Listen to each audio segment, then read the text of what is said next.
দেশের সব জায়গায় ইভিএমে ভোট গ্রহণ করা হলেও তেলেঙ্গানার একটি কেন্দ্রে ভোট নেওয়া হবে ব্যালট পেপারে। তেলেঙ্গানার নিজামাবাদ কেন্দ্রের জন্য বিকল্প ব্যবস্থা করতে বাধ্য হয়েছে নির্বাচন কমিশন। কারণ এই কেন্দ্রে নির্বাচনী লড়াইয়ে রয়েছে মোট ১৮৫ প্রার্থী। এদের মধ্যে রয়েছেন ১৭৮ জন কৃষক। বৃহস্পতিবার ছিল মনোনয়নপত্র প্রত্যাহারের শেষ দিন।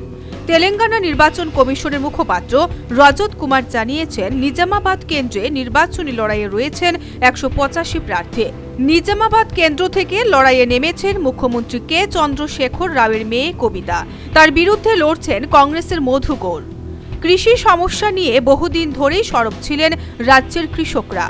এবার তারা ভোটের ময়দানে নেমে পড়েছেন। বিশেষ করে মশলা চাষিরা একযোগে ভোটে দাঁড়িয়ে পড়েছেন। প্রসঙ্গত, কোনো ইভিএমে মোট ৬৪ জন প্রার্থীর নাম ব্যবহার করা যায়, কিন্তু নিজামাবাদ কেন্দ্রে প্রার্থীর সংখ্যা ১৮৫ জন। ফলে ব্যালট ব্যবহার করতে বাধ্য হচ্ছে নির্বাচন commission. Bureau report, news vanguard.